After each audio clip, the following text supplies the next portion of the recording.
Okay. അപ്പം മീശപ്പുലിമല എങ്ങനെ കറങ്ങി വരാമെന്ന് പറയാൻ പോകുന്നത്. സോ ഫുള്ളായിട്ട് വാച്ച് ചെയ്യാം. മീശപ്പുലിമല എത്താൻ വേണ്ടി ഞങ്ങൾ ആദ്യം മൂന്നാറിലെത്തേണ്ടതുണ്ട്. സോ മൂന്നാറിലെത്തുന്നത് എങ്ങനെയാണ്, എറണാകുളത്ത് നിന്ന് ബസ്സുണ്ട്, പിന്നെ തിരുവനന്തപുരം ആ ഭാഗത്ത് നിന്ന് വരുന്നവരാണ്, അവിടെ നിന്ന് ബസ് അവൈലബിൾ ആണ്. ഇതൊക്കെ നിങ്ങൾക്ക് അറിയാമെന്ന് വിചാരിക്കുന്നു. സോ നമുക്ക് ഡയറക്റ്റ് കാര്യത്തിലോട്ട് വരാം. നിങ്ങൾ KSRTC സ്റ്റാൻഡിലെത്തി കഴിഞ്ഞാൽ മൂന്നാർ KSRTC സ്റ്റാൻഡിൽ അന്ന് അവിടെ സ്റ്റേ അടിക്കാനുള്ള ഓപ്ഷൻ ഉണ്ട്.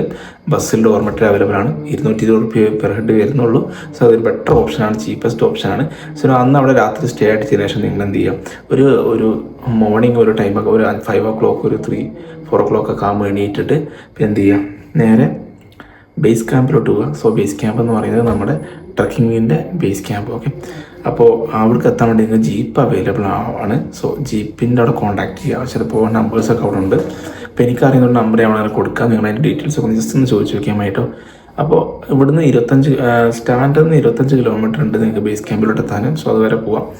പോകുന്ന വഴിക്കൊക്കെയാണ് നിങ്ങളുടെ സൈലൻറ്റ് വാലിയൊക്കെ ഉള്ളത്. സോ തിരിച്ചു വരുമ്പോൾ കണ്ടാൽ മതി, കാരണം പോകുന്ന സമയത്ത് കുറച്ച് ഇരുട്ടൊക്കെ ആയിരിക്കും. അപ്പോൾ അവിടെ ബേസ് ക്യാമ്പിൽ എത്തിക്കഴിഞ്ഞാൽ പിന്നെ എൻട്രി ഫീ ഉണ്ട്. എൻട്രി ഫീ പറഞ്ഞാൽ 1000 റുപ്പീസാണ്. നിങ്ങൾ മുൻകൂട്ടി ബുക്ക് ചെയ്യണം. സോ മുൻകൂട്ടി ബുക്ക് ചെയ്യണം എന്ന് പറയാനുള്ള കാരണം വേറെ ഒന്നുമല്ല ഗൈസ്, അവിടെ പോയിട്ട് ടിക്കറ്റ് ഇല്ലാണ്ട് അവിടെ കടത്തിവിടില്ല. അപ്പോൾ അതിൻ്റെ സൈറ്റ് വേണമെങ്കിൽ കൊടുക്കാം. അപ്പോൾ അത് കഴിഞ്ഞിട്ട് പിന്നെ അവിടെ നിന്ന് കുറച്ചും കൂടി പോകാണ്ട്. സോ ജീപ്പ് നിങ്ങൾക്ക് അവൈലബിൾ ആയിരിക്കും. സോ നിങ്ങൾ പോകുന്ന സമയത്ത് 6 പേരുണ്ടായിരിക്കണം. കാരണം എന്താ വെച്ചിട്ടുണ്ടെങ്കിൽ ജീപ്പൊക്കെ വിളിക്കുമ്പോൾ എമൗണ്ട് സ്പ്ലിറ്റ് ചെയ്യാൻ ആൾക്കാർ വേണ്ടേ, ബഡ്ജറ്റ് വർക്കണ്ടേ, അതിന് വേണ്ടിയിട്ടാണ്. അപ്പോൾ അവിടുന്ന് ഒരു ചെറിയൊരു ജീപ്പ് ജേണി ഉണ്ട്. സോ അതിന് ശേഷം നിങ്ങൾ എത്തിപ്പെടുന്നത് ട്രക്കിംഗ് സ്പോട്ടിലാണ്. സോ ട്രക്കിംഗ് സ്പോട്ടിൽ എത്തിക്കഴിഞ്ഞാൽ അവിടുന്ന് നിങ്ങൾ ആദ്യം കാണിക്കുക, നിങ്ങൾ സൺറൈസ് വരുന്ന സ്ഥലമാണ് ആദ്യം കാണിക്കുക. അവിടുന്ന് ട്രക്കിംഗ് കഴിയുന്നില്ല. സോ അവിടുന്ന് കുറച്ചുകൂടി ഇങ്ങനെ പോകാനുണ്ട്. സോ അതൊക്കെ പോയി എക്സ്പീരിയൻസ് ചെയ്ത് വരിക. തിരിച്ചു വരുന്ന സമയത്ത് സൈലൻറ്റ് വാലി ഇറങ്ങാൻ പറ്റുന്നെങ്കിൽ നിങ്ങൾ ഇറങ്ങി കാണാൻ ശ്രമിക്കുക. ഇല്ലെങ്കിൽ നേരെ തിരിച്ച് മൂന്നാർക്ക് തന്നെ വരിക. അപ്പോൾ ഇങ്ങനെയാണ് മീശപ്പുലിമല പ്ലാൻ വരുന്നത്.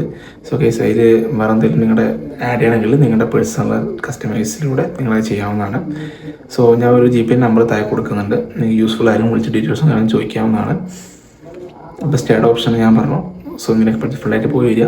നിങ്ങൾക്ക് ഒരു 2500 3K ഉണ്ടെങ്കിൽ പോയി വരാമെന്നുള്ളൂ. പിന്നെ ബുക്കിങ്ങിന് എന്തായാലും 1000 റുപ്പീസ് വരും. ഓക്കെ, അപ്പോഴത്തെ കൂടെ കാണാം. ബൈ.